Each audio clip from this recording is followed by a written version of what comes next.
É sempre bom receber você aqui na Canção Nova. Muito obrigado. Uma boa noite para você. Como está a sua noite? E como está também a sua semana, o seu trabalho, a sua vida? Como você está?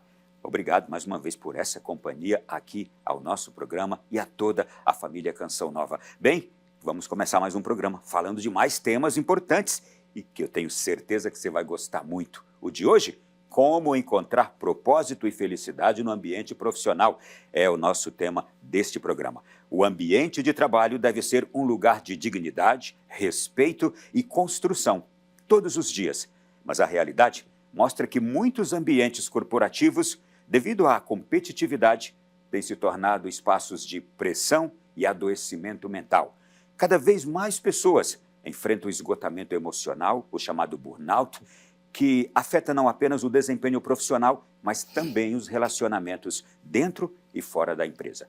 Neste Além da Notícia, vamos conversar sobre os desafios atuais nos ambientes corporativos, os impactos da ansiedade e do burnout, as atualizações na norma regulamentadora sobre saúde e segurança no trabalho e, sobretudo, como encontrar propósito e felicidade no ambiente profissional. Aliás, todos temos necessidade disto.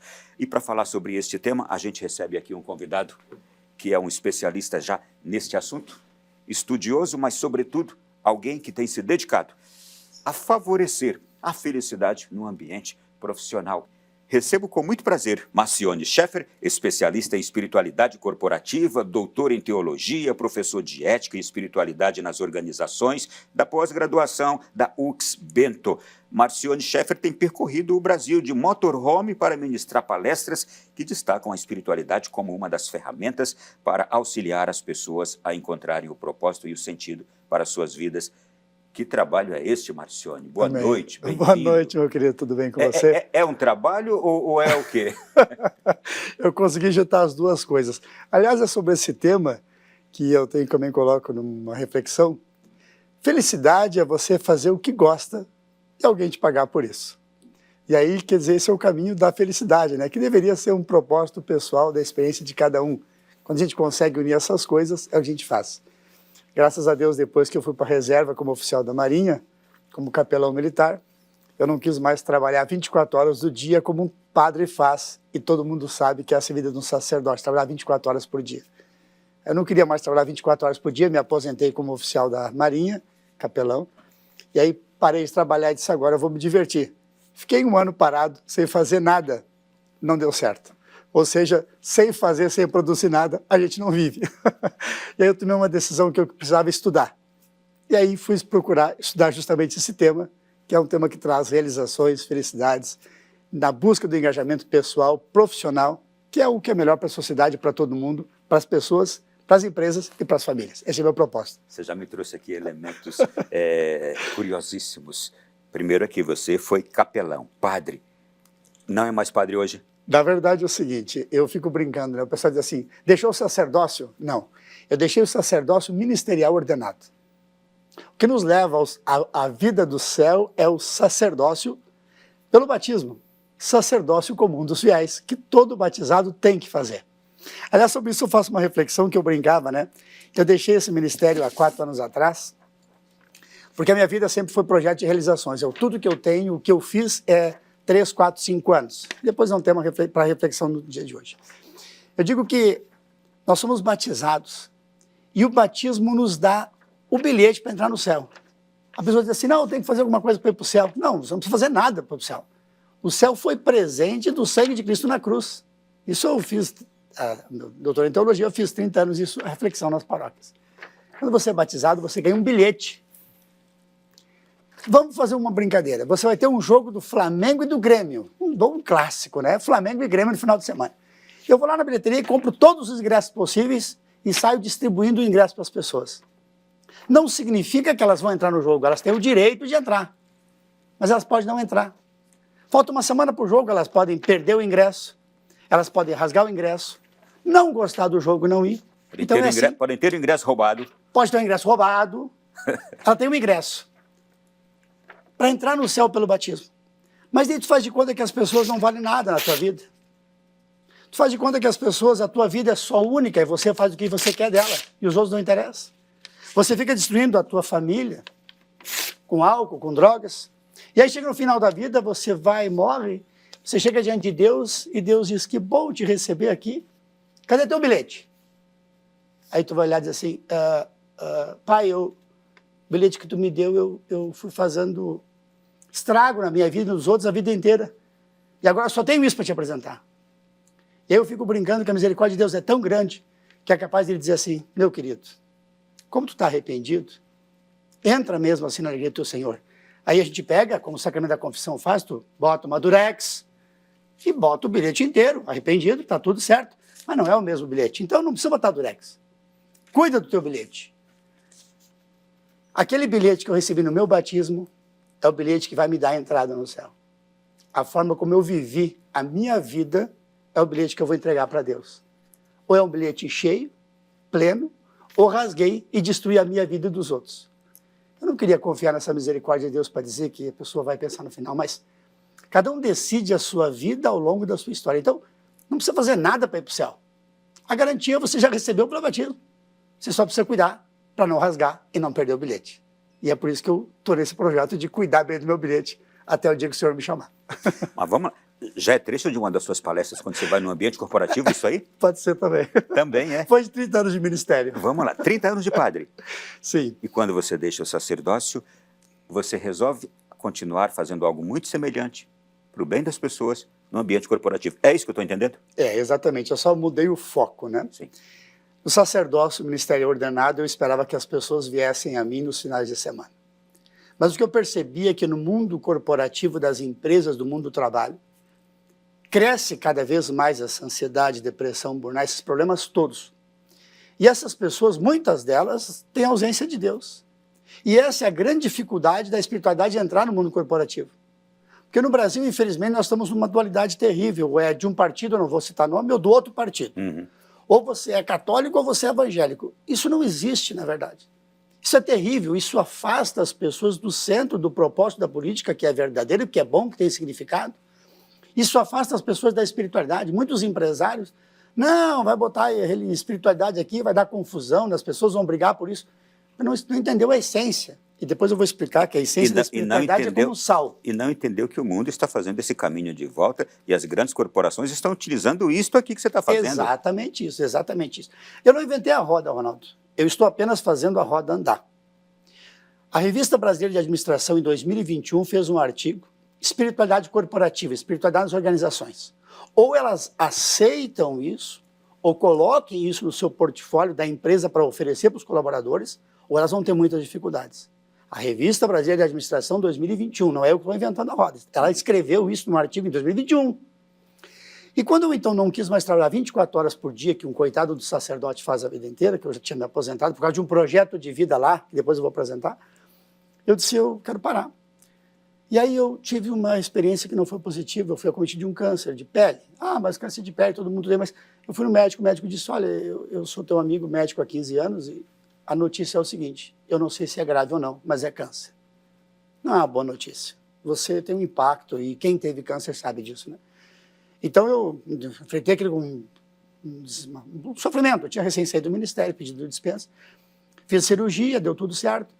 E aí eu conheci por telefone, conversei com um grande frei de Caxias do Sul, frei Jaime Bétega, né? Eu disse para ele, frei, eu não quero parar, eu fiz doutorado, eu queria continuar o pós-doutorado. Ele disse, tem um tema que tu não vai perder a tua formação e tu vai só aprofundar. Empresas humanizadas. Levar a humanidade para as empresas, elas têm necessidade em 2022. Elas têm necessidade, têm importância disso. É um tema que precisa ser discutido, refletido, levado a sério e que é um tema para o teu estudo. Aí Ronaldo, eu fiz uma coisa que Deus tem feito comigo constantemente. Eu coloco o pé e Deus coloca o chão. Aí eu fui falar com um professor da UCS de Caxias do Sul, tentei ir para a Europa fazer o pós-doutorado, mas aí já tinha feito mais de 10 anos. Aí eu fui num professor que a UCS mesmo indicou, um amigo da UCS indicou.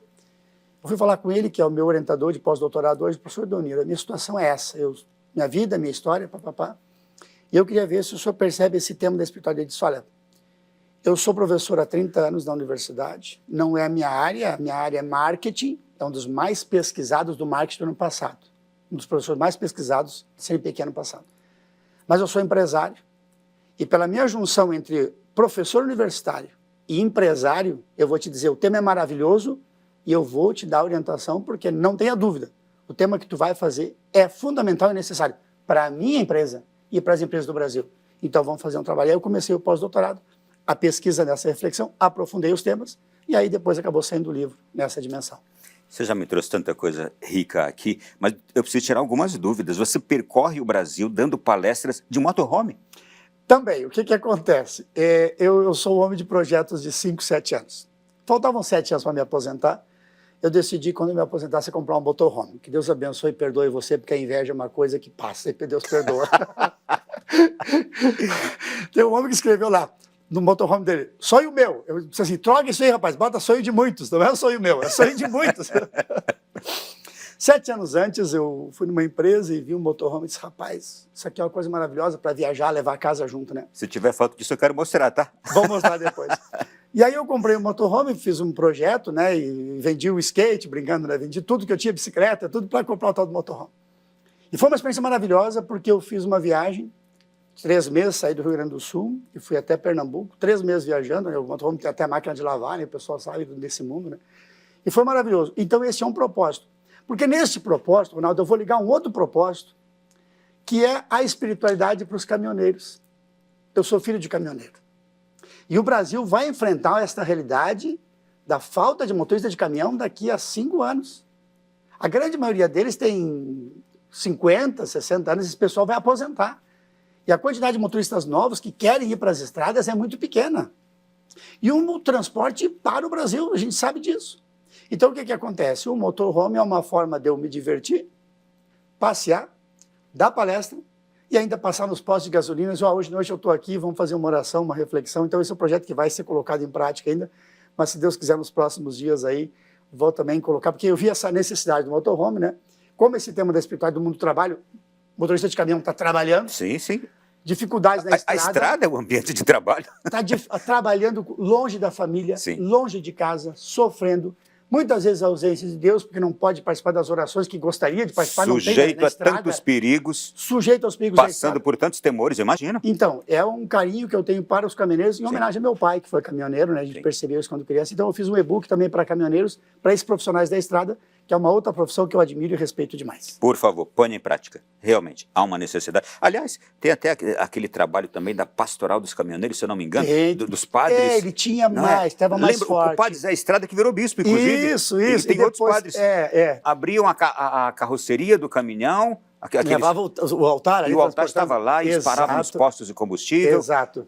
Realmente. Como eu não faço mais o sacerdócio ordenado hoje, então, e também respeitando as culturas, a minha forma de trabalho hoje nas empresas, né? Tenho certeza que é um ministério que está começando aí nessa experiência que vai se desenvolver maravilhosamente também no mundo do trabalho. Continuando a nossa conversa, você me trouxe um livro que inclusive já assinou, eu agradeço profundamente, Saúde Mental e Espiritualidade no Trabalho. Descubra como a espiritualidade pode transformar sua vida, sua carreira e lhe trazer felicidade. Eu vou expô-lo aqui, que aí depois, na medida do possível, o René vai mostrando aqui. Você falou que exatamente o seu ambiente de trabalho é o mundo corporativo. Já viajou esse Brasil inteiro dando palestras, é isso? E continua fazendo? Olha, agora? A gente está... o que acontece? Eu também não... pra você ter uma ideia, eu estive no Macapá, agora uns meses atrás. Né? E foi... O Macapá foi muito engraçado. Eu cheguei lá e fui dar uma palestra no Macapá, sobre uma palestra, tem um momento que eu falo sobre avião, né? E eu falei, quem é que andou de avião aqui? 80% de andar de avião no Macapá. Eu disse, meu Deus, todo mundo anda de avião? Daí o pessoal disse, não tem outro jeito de sair daqui? Eu achei no máximo. Isso 20% nunca saiu de lá. Eu não fui naquele dia na aula de geografia, só tem como barco um avião, Macapá. Sim. Então, quer dizer, realmente, a Júlia, ontem, a produtora que falou comigo, maravilhosa a reflexão com ela, no carinho da preparação desse momento com você, eu descobri uma coisa muito clara. As dores do trabalhador do Macapá e do Rio Grande do Sul só mudam o endereço. Uhum. São as mesmas. O Brasil é grande, imenso, culturas, né? E apesar das culturas, somos seres humanos diferentes, depois a gente vai falar sobre isso, mas o que eu percebi, na verdade, é que é essa necessidade. E como eu digo para você, Ronaldo, agora eu tenho um outro projeto, meus projetos são sempre de 3, 5 anos, o meu projeto agora há 3 anos é transformar a espiritualidade corporativa num dos temas mais falados desse Brasil afora. Daqui a 3 anos eu quero voltar aqui para a gente conversar. O que eu percebi no CONAR, eu estive no CONAR ontem, em São Paulo, uma das maiores feiras da América Latina sobre recursos humanos, as pessoas das empresas, corporações que trabalham com os RHs. A acolhida deste tema, dessas pessoas, aí eu brinquei até no vídeo que eu fiz, cada um deles ali vão ser meus clientes, porque todos necessitam e precisam, talvez não saibam. Mas todo aquele povo que estava na feira, uma imensidão de gente naquela feira em São Paulo. E já entrando no tema, e por que as empresas precisam tratar deste tema que está neste livro e precisam tratar deste tema do nosso programa de hoje? Como encontrar propósito e felicidade no ambiente profissional? O que está acontecendo ali? Exatamente. Olha, uma coisa bem simples, né? Eu tive numa empresa, só para você ter a análise que é bem fácil, prática. Uma empresa de 300 funcionários é 300 funcionários? Não, é a junção de 1 mais 1 mais 1 até 300. A individualidade do ser humano, esta é a essência. Eu fui numa empresa que tinha 300 máquinas trabalhando. Uma coisa linda, a produção desenfreada aqui, aquelas máquinas trabalhando, lindo aquilo. Atrás de cada uma daquelas 300 máquinas tinha uma pessoa cuidando daquela máquina. E aí eu perguntei assim, quem é que cuida da prevenção dessas máquinas, 300 máquinas trabalhando, para que essas máquinas não quebrem? Aí o moço me disse, são 8 pessoas na equipe de preparação e prevenção dessas máquinas não quebrarem e se quebrar, consertar. Manutenção, né? Isto. E aí eu perguntei, e 300 máquinas tem 300 funcionários atrás, quantos cuidam das pessoas aqui? Aí ele olhou para mim e disse assim, não tem nenhum. Para elas não quebrarem, para elas não pararem de funcionar. Quantos cuidam das pessoas? Não tinha nenhuma pessoa numa fábrica que tem 300 funcionários, 300 máquinas e nenhuma pessoa para cuidar dos 300 seres humanos. Ou seja, e quando o ser humano quebra, é muito mais caro, muito mais difícil e dolorido consertar, se tiver conserto. Então, nós cuidamos das máquinas e agora estamos necessitados de cuidar das pessoas, porque elas precisam de mais prevenção, mais atenção para que não quebrem. Eu gostei dessa arte que está aqui atrás de mim. Cuidamos das máquinas, o ser humano também quebra, vamos cuidar de nós.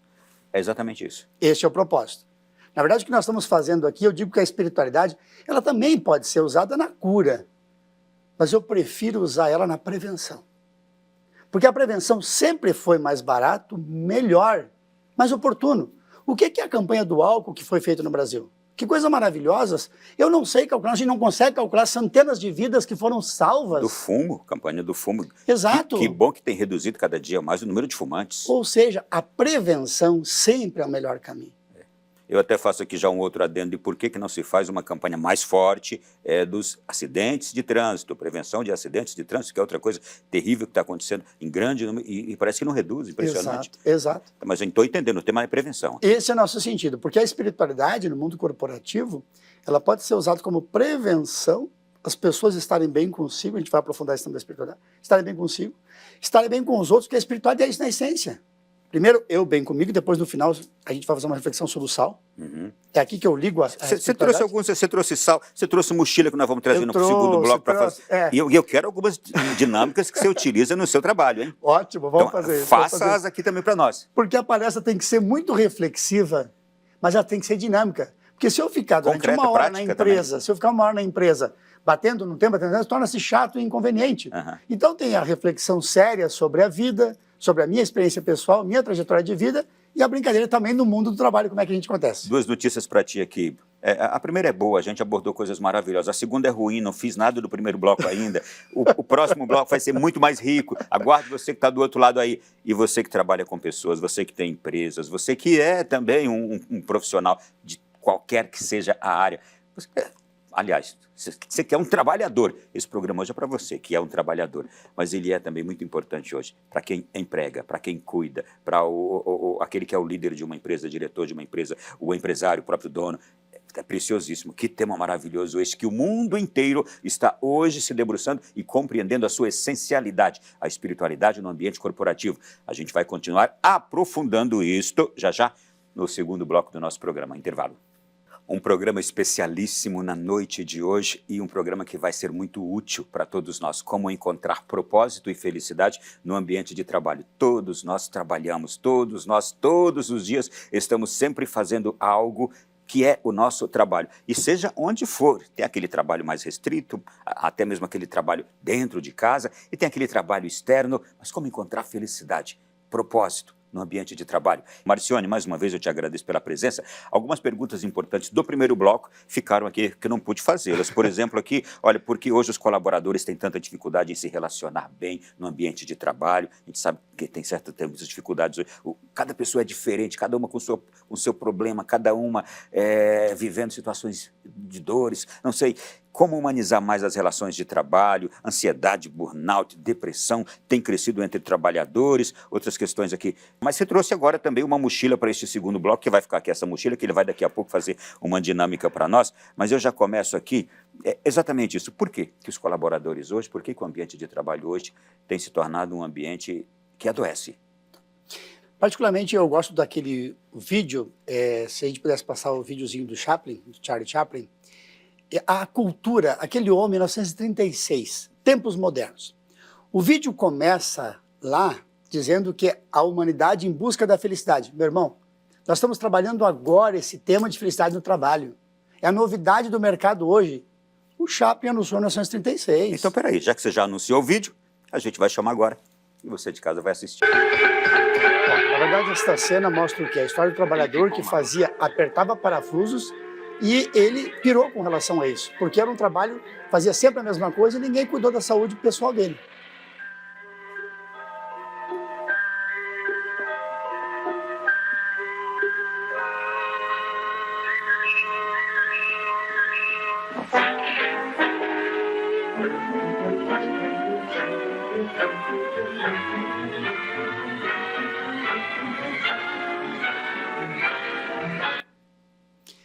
Por que essa cena é maravilhosa, Ronaldo? Porque ela mostra o indivíduo, o ser humano, entrando no centro da engrenagem de uma máquina e, pasmem, ele não ficou amassado, não ficou machucado, ele entrou na máquina e voltou. Este é o grito silencioso que o Chaplin faz. Em 1936, a reflexão que ele traz, que agora é o tema de discussão, que agora é NR1, a cultura ligada à situação da vida para esse grito silencioso era um cinema mudo. Olha a capacidade desse homem, esse gênio do mundo do trabalho, porque o que ele está gritando aqui, o ser humano não é uma máquina. Ele precisa ser cuidado de forma diferente. E é isso que não aconteceu ali no filme e o que não acontece hoje. E essa é a reflexão que está se buscando hoje. E como é que você leva essa reflexão de humanização do ambiente de trabalho para as empresas? Na verdade, a questão, quando a gente olha o trabalho, como eu comentei com você antes, a pessoa é única. Que eu fiz um slide, somos diferentes. Quer ver uma coisa? Quando eu coloco numa empresa e eu pergunto para cada pessoa, vamos colocar 50 funcionários. Começar pela a primeira diferença que tem, idades de 17 dos estagiários até 65 anos, 70 anos. Então, o primeiro fator de separação é idade, quer dizer, de divisão, idade. Depois disso é formação pessoal, formação escolar, não estudou nada na vida, ou até o ensino médio, ou até alguns estão na faculdade, 50 pessoas. Formação de caráter, cidades que vieram diferente. Dores e sentimentos pessoais. Se tu fazer uma análise da pessoa naquele método DISC, mais ou menos 16 tipos de personalidade. Algumas têm quase 16 personalidades da mesma pessoa. 5, 6 personalidades diferentes. Às vezes a gente assume 5, 6, 7 personalidades. O difícil é quando a pessoa tem 16 personalidades juntas. Aí você coloca essas variáveis. Idade, formação, caráter, família e escolaridade. De onde você veio? Eu fui dar uma palestra numa cidade de Gramado, não tinha uma única pessoa que nasceu em Gramado.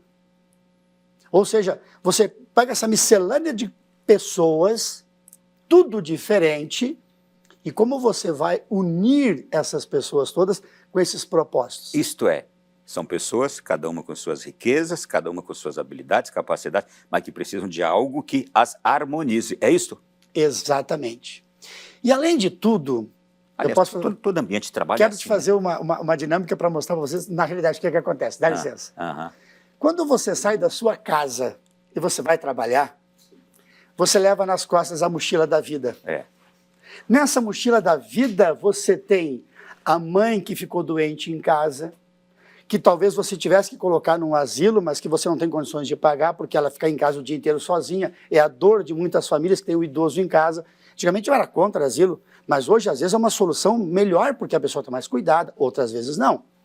Então a pessoa leva de casa a mãe que está doente, um filho que não está bem na escola, um filho que está doente, ou seja, as dificuldades do relacionamento, o álcool na família do esposo que bebe, ou da esposa.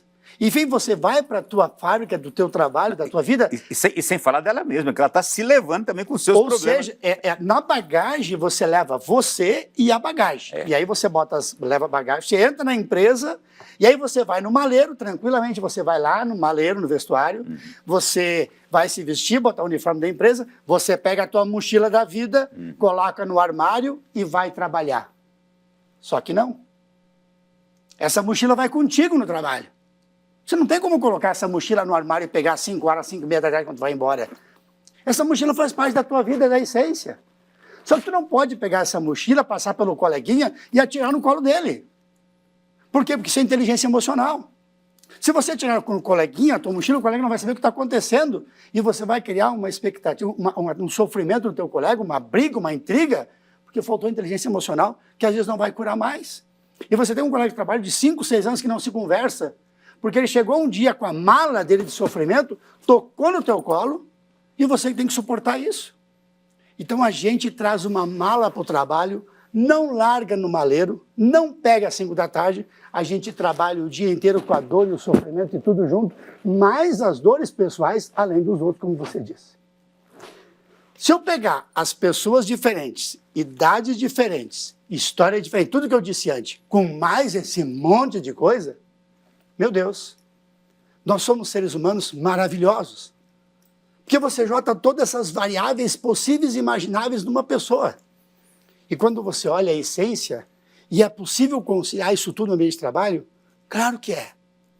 E aí uma outra questão que tem, o Gaziri fala uma reflexão sobre essa, lá na empresa, no trabalho, seja qual for, tu tem no mínimo 3 tipos de trabalhadores. O primeiro é o ganha-pão, que trabalha de manhã para comer de tarde. O segundo é o intermediário, que ele está ali porque daqui a uns 5 anos vou fazer um concurso, vou para uma outra empresa. Beleza, eu estou aqui só por este momento, está tudo certo. E tem um outro que faz trabalho por missão, certo? Eu não vou fazer apenas uma profissão, vou mencionar, das quais uma do agradecimento que eu faço no meu livro é a profissão do magistério. Se a minha professora que me ensinou a ler ganhasse royalties, centavos, pelo que ela fez comigo para me ensinar a ler no primeiro ano de escola, o que o magistério faz, que é a mãe de todas as profissões, é impagável. É impagável. E aqui é uma homenagem a todos os professores e professoras que agora nos acompanham. Nesse momento. E agradecimento, porque o mesmo que você fala, eu também falo. Somos o que somos por causa de vocês. Exatamente. Então, a primeira gratidão que eu faço no meu livro é a professora Inês, que me ensinou a escrever. 20 de dezembro de 76, eu tenho o primeiro diploma, que é o mais importante de todos os demais. Já sei ler. Então, essa mulher fez o que comigo? A capacidade de eu ler e interpretar as coisas e a vida, e continuo lendo até hoje.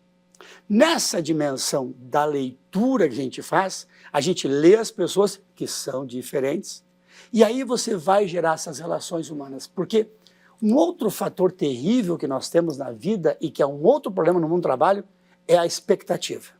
Eu posso só voltar rapidamente? Quando você explica desta forma para os diretores de empresas, para os donos de empresas, eles conseguem realmente deixar que isso os convença da necessidade deste trabalho que você realiza?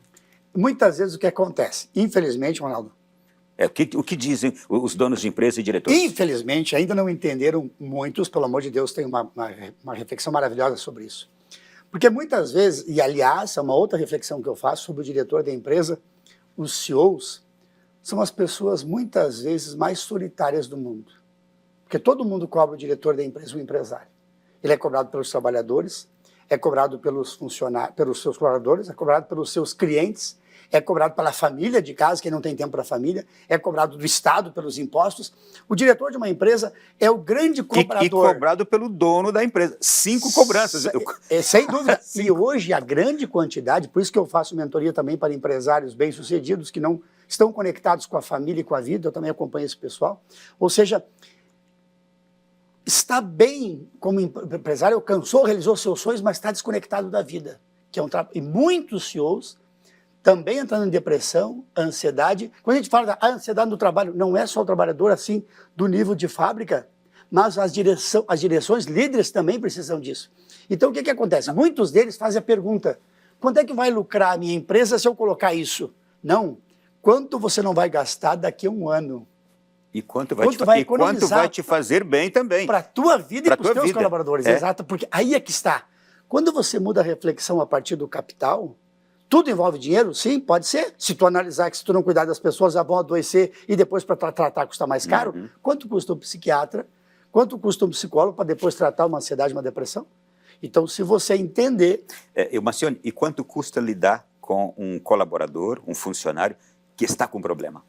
Muitas vezes te tira a paz, muitas vezes te tira do sério, porque você, quando não conhece a razão, não sabe por que aquele colaborador e funcionário é improdutivo, é problemático, estraga o ambiente de trabalho, é que ele está em sofrimento. Exato, exato. Ou seja, e como ajudar, então, isto, não é? A grande reflexão que vem, e aí, para te ver, o momento que nós estamos vivendo na atualidade, o Brasil cresce, é um dos países mais ansiosos do mundo. Basicamente, depois da pandemia, eu vivi isso, porque eu ainda estava no ministério naquela época. Tem números aqui, não tem? Ronaldo, o INSS do ano passado são 470 mil pessoas agora ligadas, afastadas do trabalho por causa disso. E por que depois da pandemia? Porque a pandemia fez uma coisa terrível com o ser humano, porque além de perder o familiar, você não viveu o rito da morte. Nós temos rito, você acorda de manhã, faz a mesma coisa, vai ao banheiro, faz a higiene pessoal, eu tomo meu chimarrão, faço a minha oração, ou seja, depois que vou tomar meu café, depois que vem o banho, é o meu rito diário de fazer. Nós temos ritos normais. A pandemia não deixou viver este rito, que é a dor da morte, e a gente vai fazer o funeral, as pessoas vêm, tá próximas, marca a presença, dá o abraço. A pandemia terminou com isso, que eu não podia ir no funeral. Tem gente que não viveu essa experiência da morte do seu ente querido, porque não sabe. Coisa terrível, uma pessoa que desapareceu, um caminhoneiro que desapareceu, faz 20 anos, nunca mais achou. Essa família vive com essa angústia, está vivo ou está morto? Tem gente que viveu essa angústia na pandemia, porque não foi no velório, não foi no enterro, vive essa sensação do, será que morreu mesmo? Então a pandemia, assustadoramente, desencadeou um processo de ansiedade e depressão maior no mundo do trabalho, nas pessoas, e deu resultado lá. Isto é uma dor escondida, é um trauma escondido. Por que é difícil de tratar? Porque o machucado, eu tenho essa cicatriz aqui quando eu era criança, mas o machucado externo, você olha a avó, olha e diz, isso está inflamado, mas interior a gente não consegue ver. Quando a gente vê uma pessoa com esses sinais, quanto é que é os sinais? Eles podem ser sinais de várias formas. Ou seja, é o sinal físico, né? Não consigo dormir mais, estou ansioso, quer dizer, um sinal físico. Há um sinal emocional, estou irritado com as pessoas, ou seja, não estou conseguindo me relacionar com elas, são sinais que as pessoas dão, mas às vezes não dão. E por isso que nesse momento nós temos que aproveitar essa grande questão cultural do trabalho que é a NR1. O que é a NR1? Norma Regulamentadora 1. Isso. Só que, o que ela remete? Nós somos campeões do futebol em 1970, Ronaldo. Deixa só eu trazer um adendo aqui. Essa norma, gente, é uma norma que foi acrescentada à legislação do trabalho, especialmente como uma preocupação ao adoecimento mental, à saúde mental hoje no ambiente de trabalho. A NR1 é uma atualização acrescentando essa preocupação com a saúde mental no ambiente de trabalho. Bem, para mim, entender isso, em 1970 o Brasil foi campeão da Copa do Mundo. Isso foi uma coisa boa. Mas em 1978, na década de 70, nós também fomos campeões mundiais de acidente de trabalho no Brasil. Ou seja, fomos campeões 2 vezes do futebol e do acidente de trabalho. Então, em 1978, foram implantadas as leis regulamentadoras, aquele de transporte de cargas perigosas e o mundo do trabalho. Só que até o ano passado, eram os EPIs, equipamento de proteção individual, que era o capacete na cabeça, o óculos para não furar os olhos, auricular por causa dos ouvidos, uma botina melhorada e um macacão conforme a situação. Então, eram os EPIs, equipamentos de proteção individuais, que eram materiais, ou seja, todos eles eram palpáveis. E a luva, claro. A partir do ano passado, o que mudou? Agora a norma regulamentadora não se preocupa mais só com as questões externas, mas fez uma grande revolução, que aqui é que está a novidade maravilhosa, para cuidar do indivíduo. Aquilo que o Chaplin fez em 1936, que o ser humano não é uma peça, não é uma máquina, ele precisa ser cuidado. E esta é a grande novidade. E as pessoas estão assustadas, dizendo que, não, isso aqui é só mais um problema. Na verdade, é óbvio, né? Que o governo, com 470 mil pessoas ligadas ao INSS, que estão sendo sustentadas por essa questão problemática que é a saúde, não consegue pagar essa conta. Se era 180 mil no ano retrasado para 470 no ano seguinte, vai ser quantos? 900 mil ano que vem? Então mudou-se a lei. Fez uma incorporação, uma revisão na lei, e essa é a novidade do mercado. Então agora as empresas precisam se adaptar, né?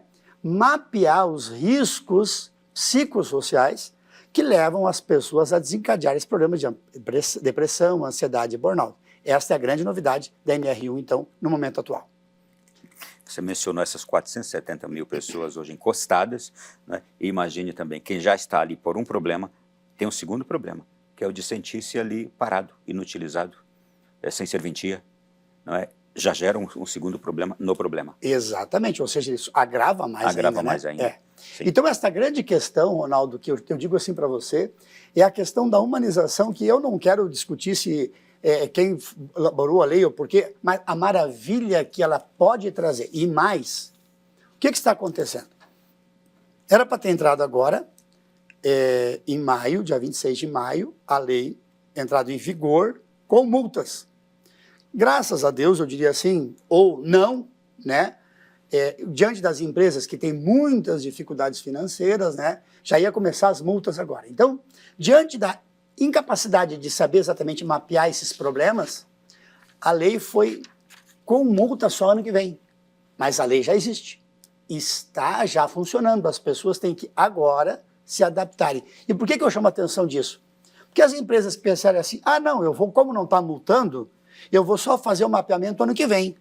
Cuidado, se porventura alguém tiver um problema de saúde nesse período até entrar a lei, com certeza a multa será muito alta e a dificuldade será maior. Então é melhor cumprir a lei, mesmo sabendo que ainda não tem multa, mas se alguém como colaborador tiver essa dificuldade e enfrentar, e a empresa não apresentar a documentação que já está se adaptando à lei, a multa pode ser terrível. Porque a multa não, mas o tratamento do ser humano e as indenizações. Então, que as empresas se atentem para isso. Está sendo extremamente importante falar de tudo isso, prazeroso falar de tudo isso. Ao mesmo tempo também é preocupante, mas um preocupante com expectativa positiva. Existem alternativas, como cuidar melhor desse ambiente. Vamos para o intervalo, é mais um bloco agora que a gente termina. Já já voltaremos trazendo mais ainda, está muito legal. Até já. Chegou agora, seja muito bem-vindo aqui à TV Canção Nova, ao nosso programa Além da Notícia. O tema de hoje é para você, eu tenho certeza que é para você. Como encontrar propósito e felicidade no ambiente profissional. Tá vendo como é para você? E agora, neste bloco, a gente retorna aqui e eu quero falar sobre um tema importante. O convidado de hoje, o Marcione Schaeffer, ele lançou recentemente um livro, A Nova NR, e a inteligência espiritual, norma regulamentadora para as questões de trabalho, e a inteligência espiritual. O senhor pode nos contar um pouquinho sobre o que é esta obra que você está apresentando agora em benefício dos trabalhadores? Ótimo. Na verdade, Ronaldo, esse é um e-book, tá? Ele é mais condensado, assim, né? Porque é uma obra menor, mas em virtude dessa questão, dessa alteração, dessa mudança cultural, eu diria, e que é uma bênção no momento oportuno. Se as pessoas entenderem de verdade o que a lei traz, qual é o propósito da lei, e eu não tenho dúvida nenhuma, apesar das críticas, e você sabe que críticas existem para qualquer coisa, né? Se não tivesse críticas, Jesus Cristo não estaria na cruz. Aquela experiência maravilhosa que a gente faz da vida. Todo mundo é contra ou a favor de alguma coisa. Mas o que não pode ser ignorado é que essa reflexão do mapeamento dos riscos psicossociais que as empresas têm que fazer no mundo corporativo. E aí, todas as empresas têm. Aí eu vou brincar com você, né? A dona de casa tem que fazer a avaliação dos seus riscos psicossociais e o que leva ao estresse dela. Eu tenho um outro material que eu fiz um vídeo de 10 aulas sobre espiritualidade, e você tem que perceber, isso me dá estresse. Então você anota o que te dá estresse. Você percebeu que isso constantemente dá estresse, você anota. E vai trabalhar com inteligência emocional nisso, para você perceber o que está te levando ao estresse. Então, fazer o mapeamento dos riscos é de uma pessoa, de 2 pessoas da empresa, e os protocolos das empresas mudam. Claro que quanto maior o número de funcionários, de colaboradores, maior o protocolo para mapear esses riscos. Uma empresa que tenha 10 departamentos, de cada um 40 funcionários, ela tem inclusive departamentos separados, que cada grupo de trabalhadores tem um tipo de risco diferente.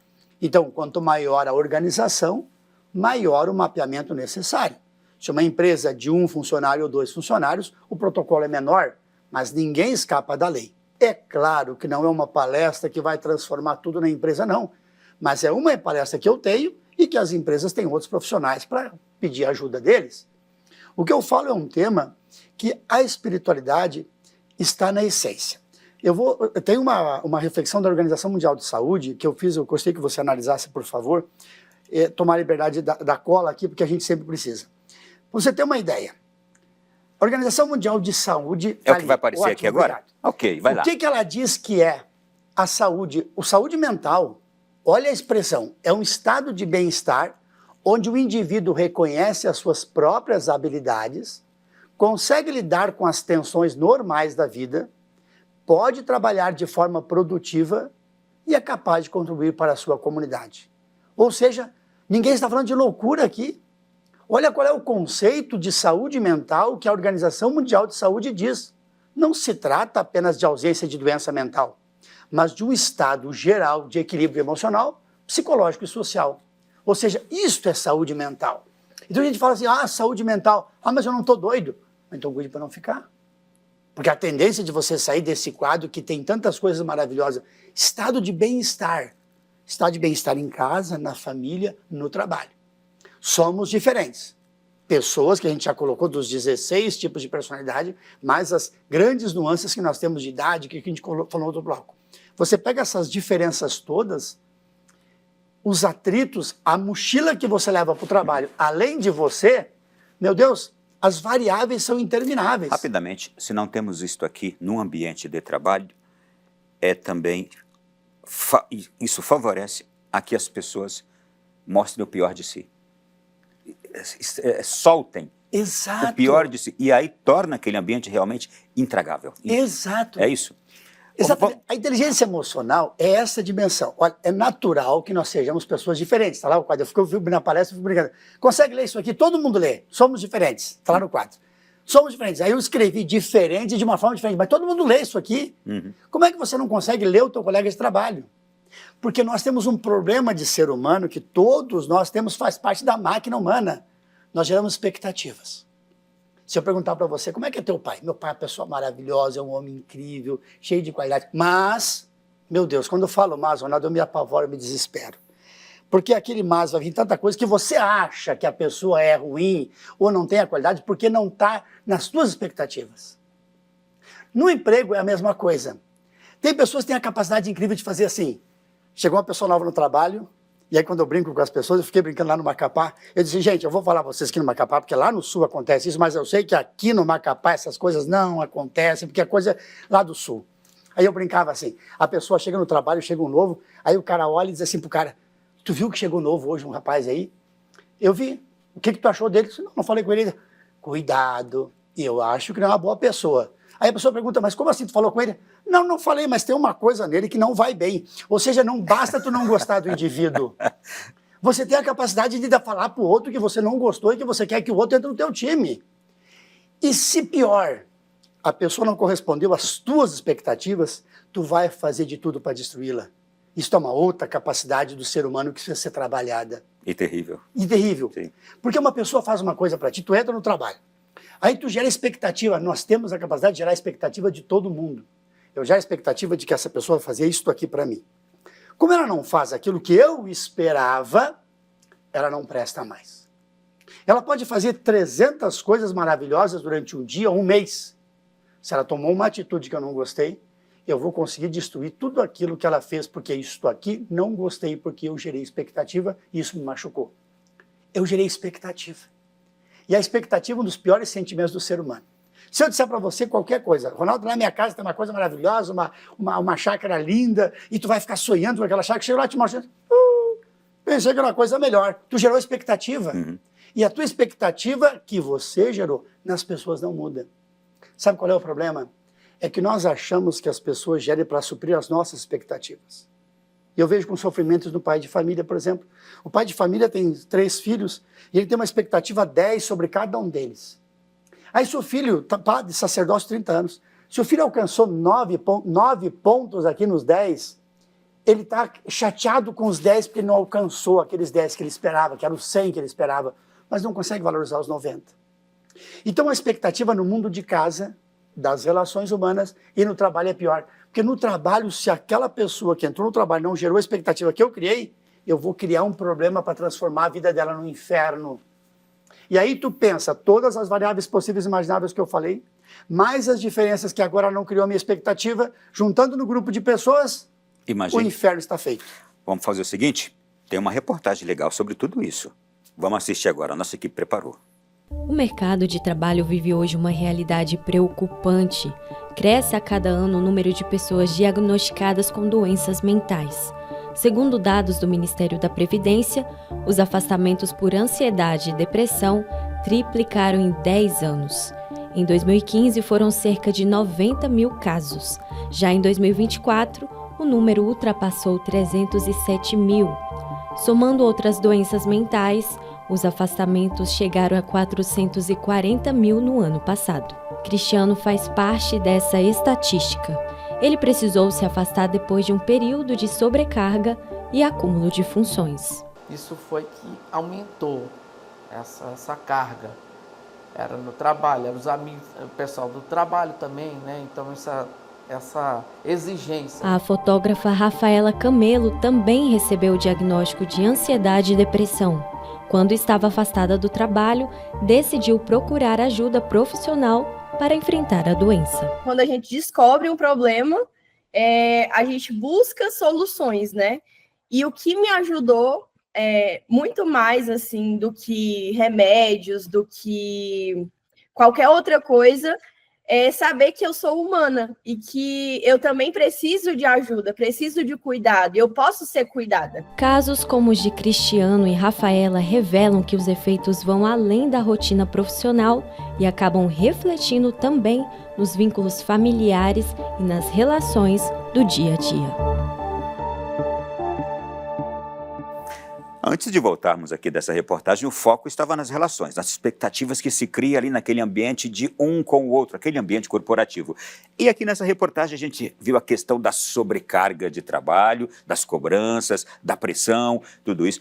E você começou este bloco, Macione, falando exatamente da necessidade de alguém que esteja ali observando na empresa tudo isso que vai acontecendo. A gente costuma dizer que uma das melhores capacidades de um líder ainda continua sendo saber escutar. A escuta é, com certeza, o início do tratamento de qualquer sintoma, de qualquer realidade. Eu tive nesse CONAR, como eu falei para você antes, e uma das palestras de uns grandes CEOs de uma empresa que trabalha ligado diretamente a isso, né? O Fernando Hansen, por exemplo, ele falava sobre isso. É um líder que está junto com a sua equipe, está junto para saber a dor.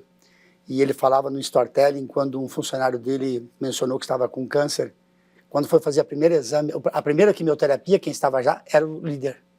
Ou seja, essa liderança humanizada é porque nas relações do trabalho, eu costumo dizer que aquela bolsa que você tem da tua vida, se você quiser conversar com o teu colega e puder e sentir nele a capacidade de dizer, Ronaldo, quero partilhar contigo a minha vida. Ronaldo, você não tem direito de contar isso que eu partilhei para ti, para os outros. Porque eu partilhei para ti, Ronaldo. Se eu quisesse todo mundo soubesse, eu botava no Instagram, no Facebook, qualquer coisa. Mas quando um colega fala para você, na tua vida, assuma, toma posse disso. A pessoa teve a capacidade de partilhar com você. E quantas? Eu tenho colegas que trabalharam comigo há 30 anos atrás, que são amigos maravilhosos ainda de frequentar a família, porque trabalhou comigo há 30 anos atrás. Ou seja, um dos meus caseiros, o Arnil Almeida, foi meu funcionário, trabalhou comigo, colaborador, ainda hoje é meu churrasqueiro da chácara. Para dizer, ou seja, são experiências que nós vivemos de amizade, de quero partilhar contigo o sofrimento. Então, quando a empresa consegue, do ambiente corporativo, as pessoas tomarem consciência, e aí aquilo que eu dizia no bloco anterior, qual é o propósito de trabalho para a sua vida? Eu entro nessa reflexão, Ronaldo, porque escutar os teus colegas, as pessoas que estão contigo, sem gerar de modo extraordinário, imediato, expectativa, mas, ou seja, esta pessoa, que eu estou nessa empresa porque eu tenho um propósito de estar aqui, porque eu quero estar aqui. E aí eu fico perguntando, eu vou numa churrascaria, o jovem vem me atender, 20 anos, eu pergunto, tudo bem, que idade você tem? 22 anos. Você já casou? Sim, já tem 2 filhos. 22 anos, tem 2 filhos. E o que você vai fazer daqui a 5 anos? Ele olha para mim assim, não sei se vou estar vivo. Quer dizer, a resposta mais absurda que eu posso imaginar, eu não sei se eu vou estar vivo nos próximos 30 segundos. Eu não sei se eu termino de comer esse churrasco. O cara é quase Deus, não sabe se vai estar vivo daqui a 5 anos, eu não sei se vou estar vivo nos próximos 30 segundos. Mas quando eu pergunto de onde ele vai querer fazer projeto de vida, ele não sabe. Por quê? Porque depois esse cara vai ser um feliz em qualquer ambiente de trabalho. Porque, Ronaldo, eu peguei um Uber onde eu estava para vir para cá, e o Uber faz um projeto de uma corrida de 10 minutos. Tu estás aqui, tu vai para cá, tu vai pagar tanto, o imposto vai ser tanto, o Uber vai ganhar tanto, a pessoa vai ganhar tanto, a empresa vai ganhar tanto. Uma corrida de 10 minutos é programada imediatamente, o preço do custo do trajeto que vai fazer, o tempo que vai demorar, tudo por uma corrida que termina em 10 minutos. Mas uma vida que demora 50 anos não tem projeto. Eu não estou dizendo que essa é a solução para todo mundo. Estou dizendo que eu fiz assim e deu resultado. E tem dado resultado. Eu trago uma experiência e queria partilhar contigo só um case de sucesso. O meu sobrinho tem 300 mil seguidores na internet. Ele faz o quê? Valorização de mulheres, busca da sua valorização de vida, da sua identidade pessoal. Ele trabalha com academias. Esse jovem, quando tinha 18 anos, a minha mãe fez uma grande bobagem, tadinha, para tentar ajudar, e disse, se você fizer o vestibular, a avó te dá um carro. E ele ficou encantado com o carro. Só que eu descobri que ele ia fazer só o vestibular, não ia fazer a faculdade. Ele já era inteligente naquela fase. Um amigo dele, grande amigo dele, olha uma amizade, falou para ele, ô tio, ó, o Micael, ele vai só fazer o vestibular, mas não vai cursar a faculdade. Só a prova. Porque ele quer o carro. Aí eu chamei ele e disse, meu irmão, tu não vai ganhar o carro. Nós vamos botar o carro no banco, o valor do carro no banco, você vai andar com o carro da tua mãe, e daqui a alguns anos tu vai, com essa faculdade, tu vai comprar 2 carros. Ele fez uma decisão significativa, foi uma decisão que ele tomou. Eu fui apenas um mentor dele naquele momento para dizer, faz por aqui que aqui vai dar certo, um projeto de vida. Ele podia ter dito, não vou fazer, eu faço o que eu quero da minha vida, já tinha 18 anos, está ótimo, faz o que você quiser. Mas ele tomou uma decisão que hoje tem uma vida. Ele transforma vidas de pessoas porque ele ajuda as pessoas a ressignificarem os seus valores. Ele não trabalha, ele se diverte. Porque o cara trabalha na academia, se diverte, né? O cara fica, né? Ele nem vai mais para a academia, só vai para ele treinar, ele dá aula em casa. Atende pessoas de vários países, ou seja, ele fez um propósito de vida bem determinado. Qual é o problema que eu bato nesta tecla? É como eu disse, tem pessoas que são muito diferentes, que elas não gostam desse sistema. Não, eu não posso, eu não quero me organizar para amanhã de tarde, está tudo bem. Eu só quero dizer que o projeto de vida que eu fiz, da minha vida, deu resultado. E é isso que eu chamo de espiritualidade como projeto de vida, ajuda nessa dimensão de hoje. Eu tenho um tema da espiritualidade, eu queria colocar para você aqui. Espiritualidade é busca por um significado mais profundo na vida. A conexão com algo maior do que o indivíduo. Muitas vezes transcende o material e o tangível. Envolve a busca por propósito, sentido e valores que guiam as ações e decisões, podendo não estar ligada a uma prática religiosa. Ou seja, o que é espiritualidade? Quando eu falava antes das pessoas que são doentes, que estão doentes ou estão adoecendo no mundo do trabalho, e que a prevenção é o melhor remédio, eu tenho um fato da minha vida, um case de sofrimento. Se puder passar o slide do primeiro da Mana, o próximo slide, Júlia, por gentileza. Ronaldo, dá licença aqui. Quem é ela? Isto é um fato que eu queria tomar liberdade contigo, partilhar aqui. Olha lá, fevereiro de 86, eu escrevi, eu só há 38 anos esse cartaz, está ali com carinho, a minha irmã, essa menina foi minha irmã, é minha irmã, À esquerda, lá em cima, para quem conhece a vida militar. Eu projetei que eu queria ser soldado, cabo, sargento. Eu tinha 17 anos, Ronaldo, porque esse era o plano B da minha vida, porque o plano A era ser padre e a família não deixou. Disse, não, vai trabalhar. E assinaram minha carteira com 15 anos, por isso que eu sou aposentado com essa idade. Só que qual é o fato extraordinário disso? Essa menina tinha 15 anos nessa foto. Só que aos 18 ela se suicidou. É minha irmã. Eu não tenho nada melhor do que ela. Mas eu tinha duas coisas significativas na minha vida que eram um projeto de vida bem definido, que talvez ela não tinha.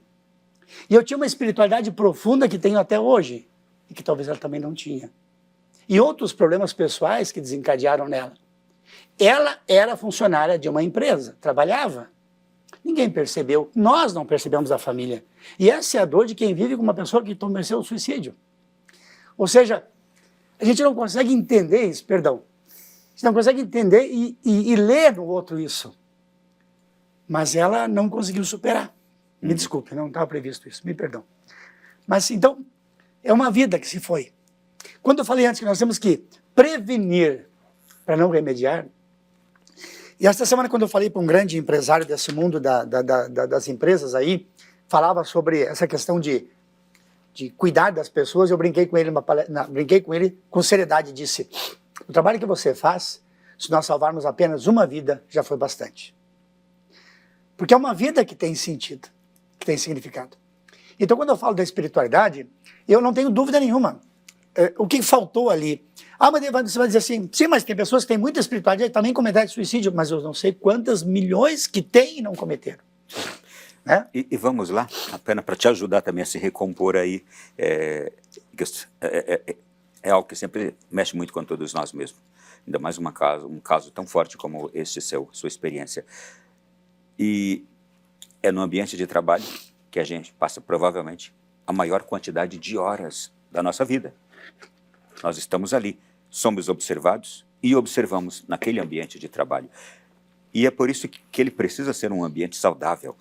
A gente estava vendo aqui na reportagem que passou também as pressões, a gente estava vendo as cobranças, a gente estava vendo todos os aspectos que envolvem o mundo do trabalho. Você já havia feito a reflexão também sobre até mesmo as pessoas que chegam ali, cada uma carregando valores ou contravalores dentro de si, que pode afetar também o ambiente do trabalho. Mas como tornar este ambiente, é o que você ensina, é o que você propõe, é o que você apresenta, como tornar este ambiente saudável, ou como detectar este ambiente, ou como, por exemplo, tornar esse ambiente um ambiente que perceba, por exemplo, a tua irmã, aos 18 anos, que estava trabalhando, e que todo mundo foi tomado de surpresa com a notícia. Como fazer com que esse ambiente seja um ambiente perceptível? No próximo reflexão que eu quero fazer com você é dizer assim, o quanto a literatura e o quanto a mudança é significativa. Eu fico brincando com uma questão bem simples. O telefone celular, há 38 anos atrás, eu fui um dos primeiros sacerdotes que tive telefone celular. Isso aqui, há 38 anos atrás, ele só falava e a bateria era o tijolão, quem não conhece, quem não viveu nessa fase, né? A bateria tinha uma mala para levar a bateria do telefone. Ele só falava. Aí eu vou brincar, hoje ele só não fala, o resto ele faz tudo. Ele tira foto, manda mensagem, coisa parecida. Só que esse telefone, quando a bateria esgota no final da tarde, ele não faz mais nada. E todo mundo tem telefone celular, sabe isso. Tu carrega a bateria de noite, deixa carregando de noite. Eu tenho esse hábito, carrego de noite. De manhã eu vou pegar, tá carregadíssimo. E tá com a bateria, ele faz, funciona e age o dia inteiro. A tardinha já começa a dar sinais que daqui a pouco vai parar. E daqui a pouco à noite, ele já não funciona mais, daqui a pouco ele desliga. Por quê? Porque faltou energia.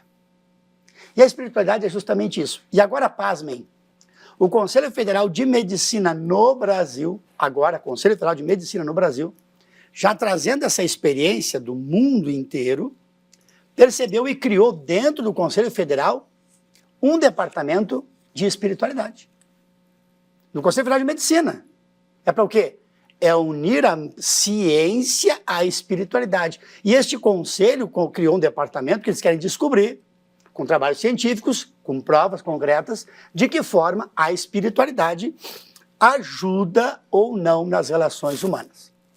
E aí, este conselho já foi criado este ano no Brasil, tem agora um grande evento aqui em setembro, Tem um outro grande professor do NUPES, Núcleo de Pesquisa de Minas Gerais, o Alexandre, que já foi professor renomado, já ganhou títulos, o título de Oscar, do maior pesquisador sobre espiritualidade na vida e na doença, um psiquiatra, também traz essa reflexão.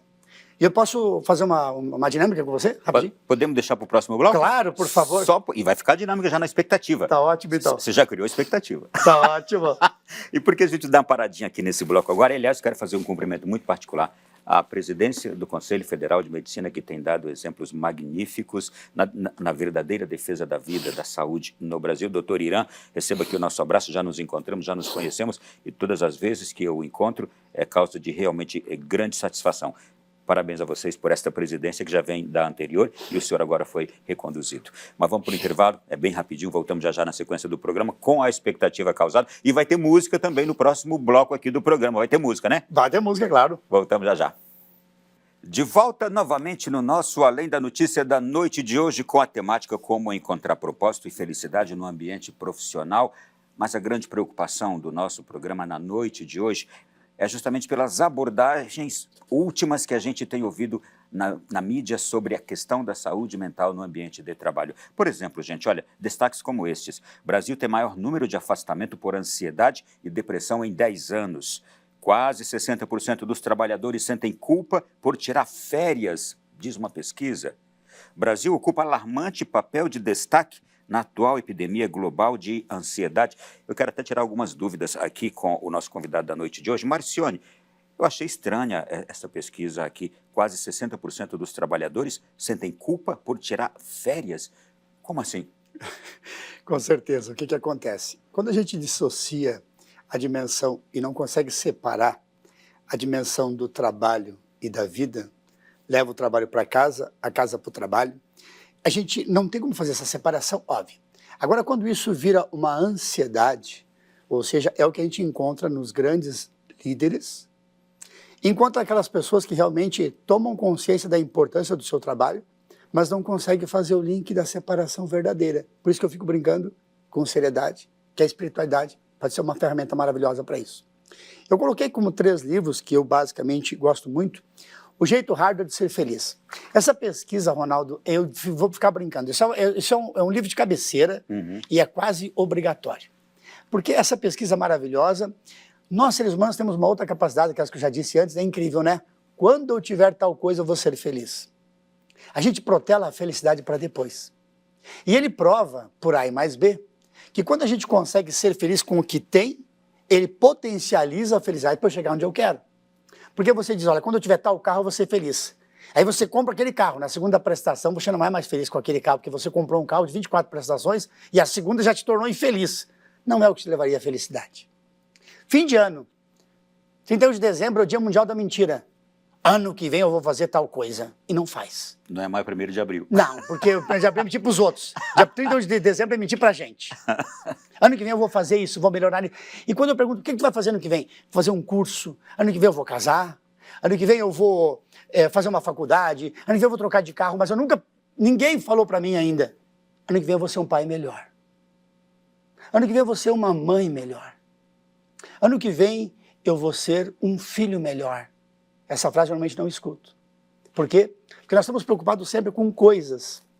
E aí o livro do Gaziri fala que quando nós gastamos o tempo e o dinheiro que nós temos com pessoas e relações, que é o novo luxo do mercado atual, a sensação de estar bem.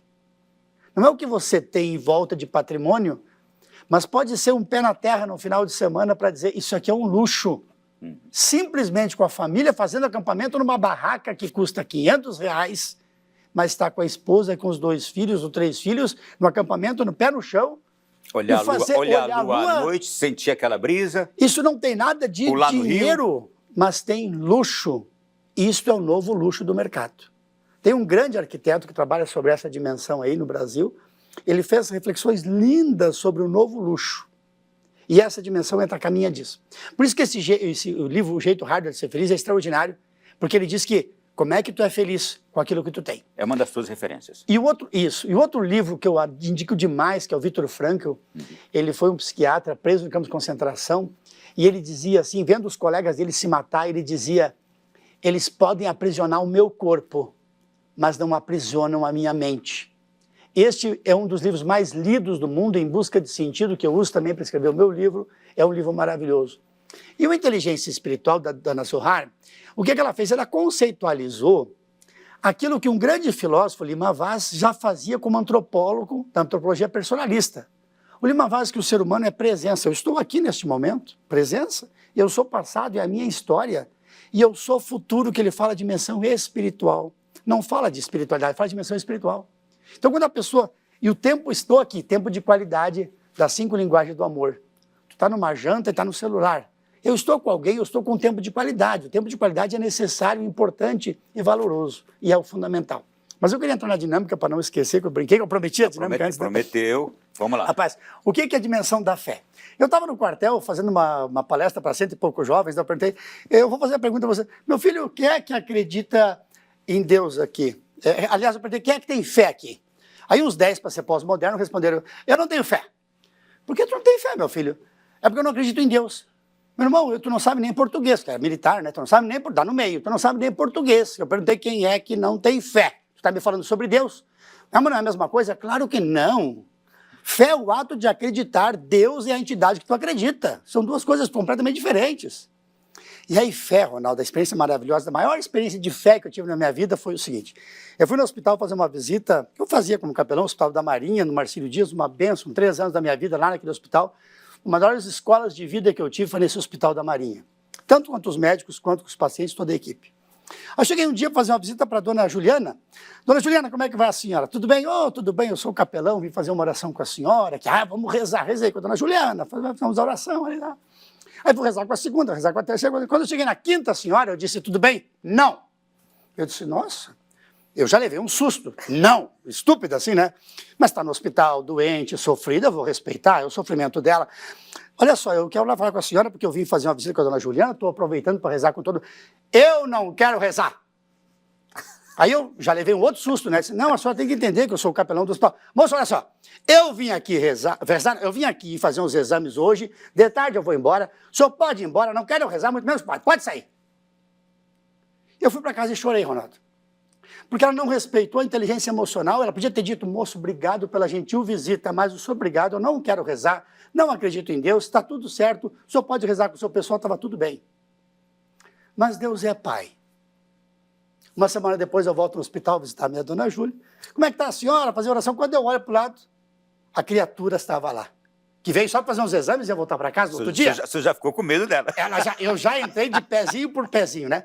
Quando eu rezei com a dona Júlia, eu vou rezar com mais ninguém, eu vou embora daqui. Uhum. Quando eu estou saindo no quarto da porta, assim, ela disse, ô moço, eu olhei para ela, não era eu, porque eu já sou um senhor de ancião, né? Eu já tenho cabelo branco. Moço, eu olhei para ela, pois não.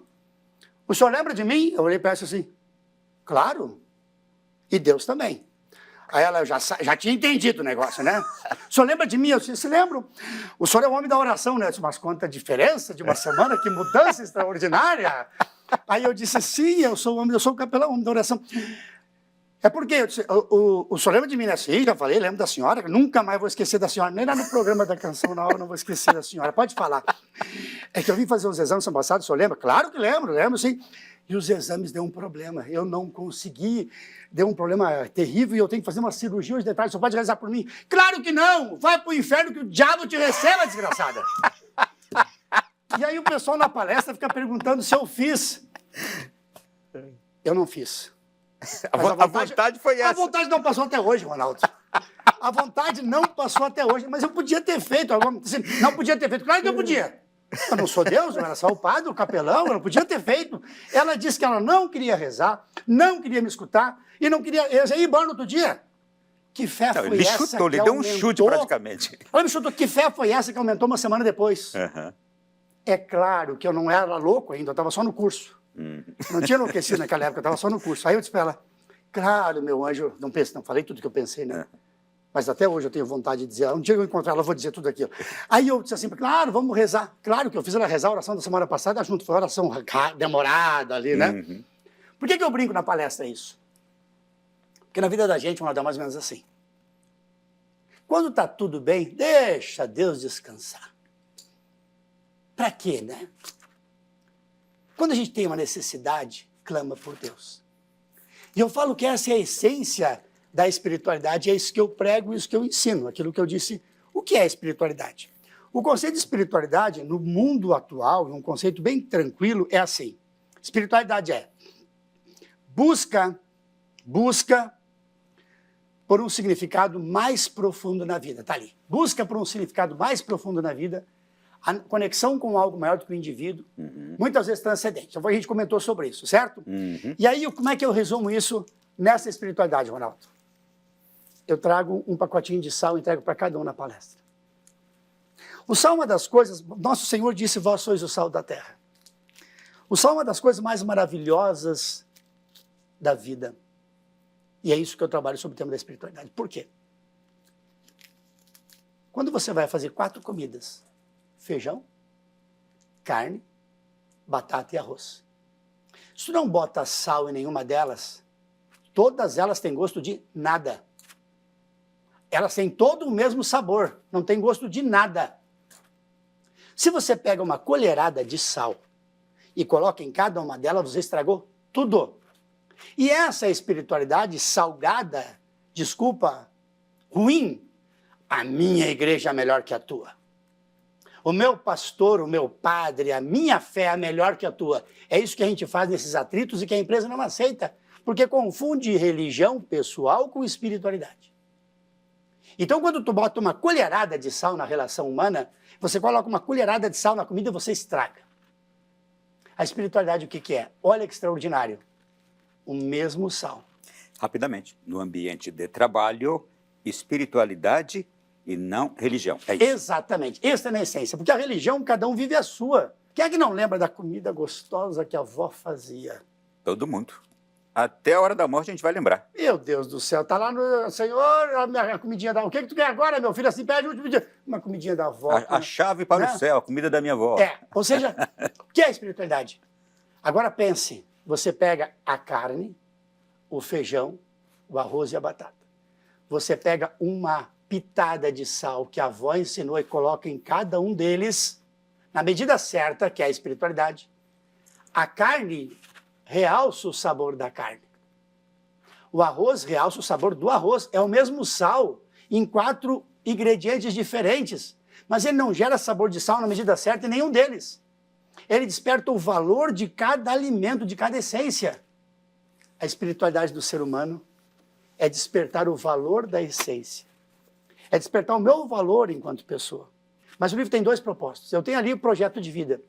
Porque lembra que eu fiz lá em 86 com a minha mana, dizia era ser militar? Que era já o plano B, porque o primeiro era ser padre. Então eu queria ser padre com 14 anos, a família não deixou. Aí eu queria ser militar, mas não passava nos concursos. Mas eu fui colocando o pé e Deus foi colocando o chão e eu nunca abandonei meu projeto. Aos 50 anos, Ronaldo, eu era as 2 coisas que eu mais quis na minha vida. Capelão militar. Eu era capelão, era padre, eu tinha 25 anos de padre e tinha a vida militar. Fiz missão de paz da ONU do Líbano, eu tive o privilégio de ser o primeiro padre do Brasil a participar de uma missão de paz nas águas do Líbano, que a missão das águas foi uma primeira experiência, foi a Marinha do Brasil que fez. Então eu tive essa graça de participar como capelão militar. Então eu juntei os sonhos que eu tinha, que eu nunca abandonei, projeto bem definido. No livro está isso, projeto bem definido, estruturado, aonde eu quero chegar. Demorou 22 anos, mas nunca perdi o foco e realizei. E fui então essas 2 coisas. Quando eu me aposentei, não quis mais trabalhar as 24 horas, decidi que eu podia fazer alguma coisa que é não naquele meu público que vinha na minha missa, mas o público diferenciado, que é eu vou na empresa, porque tu sabe que, infelizmente, por ser uma questão aconfessional, o padre muitas vezes não pode entrar na igreja. Como teólogo eu posso, como palestrante eu posso. Então eu levo Deus hoje, pela forma de palestras, para as empresas, para os empresários, com mentoria específica para aqueles que estão desconectados da vida, precisando. Mas o trabalho que eu gosto realmente mais profundo com relação a palestras, porque atinjo 50, 100, 200 colaboradores para fazer repensar sobre a vida, sobre o tema que eu falei. Vamos lá. À medida que a gente está conversando aqui, já estão aparecendo teus contatos para exatamente diretores, empresários em geral, que agora nos acompanham, que podem te procurar. Esse trabalho, ele é feito como? Ele dura quanto tempo, geralmente, numa empresa? Com que periodicidade? Como é feito isso? Temos algumas possibilidades. Quando é com o empresário, é que nem aquela direção espiritual, né? A gente faz direção espiritual para os empresários, são média de 5, 6 reuniões, que é a necessidade. Depende também do nível em que a empresa está? Depende do nível de empresa. Quando é para o empresário, então 5, 6 reuniões de direção espiritual. Para o próprio empresário? Para o empresário e para os líderes, né, que foram um trabalho direcionado para isso. Sim. Na empresa, normalmente é uma palestra de levantar o problema, e depois nós temos alguma outra formação, que é por vídeo, já aulas formadas, né, que a empresa pode continuar passando aos seus colaboradores. E tem a terceira possibilidade, é aquela de você quiser, então deu a palestra, mexeu no tema, a empresa gostou, ter mais 10 vídeos de aula de 10 minutos cada um, para não ser tão cansativo. E depois disso tem aquela experiência de uma aula por mês, de cada 15, 20 minutos ali de uma reflexão sobre um tema, que inclusive a empresa pode pedir para dizer, olha, eu quero um tema sobre isso, uma reflexão, porque nós precisamos dessa aqui para melhorar as relações humanas, enfim. Pode ser algo permanente, é como uma manutenção permanente, exato, periódica. De qualquer forma, como eu falo para ti, né? A minha ferramenta é uma ferramenta abençoada, sim, na mão do RH, para ajudar nessas relações. É claro que o RH vai precisar de outros tipos de palestra formativa. Psicologia, formação humana, psicólogos fazendo um trabalho incrível sobre isso. Outra pergunta aqui. Eu já entendi desde o começo do programa de hoje que você diz, e esse é um trabalho preventivo, é para evitar problemas. Mas também já tem lugares que estão com graves problemas, empresas com graves problemas. Quais são os sintomas que um dono de empresa ou um diretor de empresa está percebendo e que hoje você diz, é exatamente isso aí, esse é sintoma de que a coisa já está mal? Uma das grandes questões que a gente costuma levar muito a sério é o desconectado de si mesmo. Quando algum colega seu, empresário, que você costuma frequentemente, para o líder, você tem um colega de trabalho, um amigo teu pessoal, e na terceira vez que ele disser para ti, cuidado que tu vai acabar infartando, eu diria, se ele disser a segunda vez, não espera a terceira. Porque são os amigos de verdade da gente que são o primeiro a tomar conhecimento, porque a gente nega, e o homem é terrível, porque o homem tem mais dificuldade de procurar ajuda. Então ele fica protelando isso. Quando um colega, teu amigo de verdade, disser para ti a segunda vez, olha, cuidado, tu vai acabar te estressando, é o segundo sinal, liga o alerta. Ou quando você percebe, não está dormindo mais direito, não está bem, está constantemente irritabilidade. Isto no caso do diretor. Do diretor da empresa. Mas eu digo, e dos funcionários. Quer dizer... Depressão, muitos afastamentos, é isso? A dimensão, até casos de suicídio. A dimensão não muda, como disse, o endereço não muda, só muda a pessoa. Sim. Né? São situações normais em que a pessoa pode achar que estou no patamar que para mim é normal. Cuidado. Esse normal pode não ser normal. E nas relações humanas de trabalho é humanizar a empresa. Portanto, está aqui o livro do Marcione, Saúde Mental e Espiritualidade no Trabalho. Descubra como a espiritualidade pode transformar sua vida, sua carreira e lhe trazer felicidade.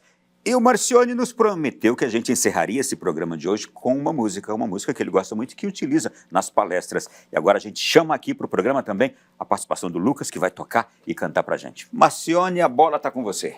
Na palestra que eu dou nas empresas, faço essa reflexão, no final coloco a música para ajudar essa reflexão pessoal, de valorização da vida e dos dons pessoais de cada um, com aquele sal, que é a valorização pessoal de si e dos outros. Vamos acompanhar, por favor.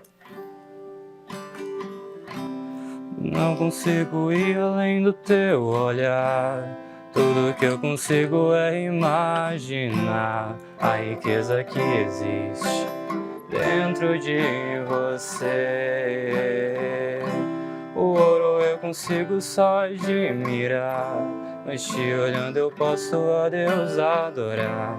Sua alma é um bem que nunca envelhecerá. O pecado não consigo esconder, a marca de Jesus que existe em você. O que você fez ou deixou de fazer não mudou e nisso Deus escolheu você. Sua raridade não está naquilo que você possui ou que sabe fazer. Isso é mistério de Deus com você. Você é um espelho que reflete a imagem do Senhor. Não chore se o mundo ainda não notou. Já é o bastante Deus reconhecer o seu valor. Você é precioso, mais raro que o ouro puro de Ofir. Se você desistiu, Deus não vai desistir. Ele está aqui pra te levantar se o mundo te fizer cair. Se o mundo te fizer cair, Deus não vai desistir. Continua com o som. Essa reflexão que a gente faz na espiritualidade do mundo corporativo, da vida pessoal, pode ser uma dona de casa fazendo o seu trabalho. Com uma música como essa, sem dúvida nenhuma, faz parte de analisar seus valores, a pitada de sal que ela coloca na sua vida, da experiência maravilhosa como ser humano. E se é uma empresa de 20, 30, 40 funcionários, melhor ainda, porque é por atacado. Ou seja, você transforma a vida de pessoas que estão perto de você. Eu acredito realmente nisso e esse é meu propósito no mundo das empresas. Obrigado, Marcione. Obrigado ao Lucas por esse momento final aqui também com a gente. E obrigado a você que esteve conosco em todo o programa de hoje. Replique esse programa, pega agora o link aí no canal do YouTube, mande para um montão de gente que você conhece. Eu sempre peço isso em todos os nossos programas. Por quê? Porque eu tenho certeza, o conteúdo do nosso programa faz bem e faz um bem sem parar. Então, divulgue para muita gente. Abraço, até a próxima semana, se Deus quiser, em um novo Além da Notícia.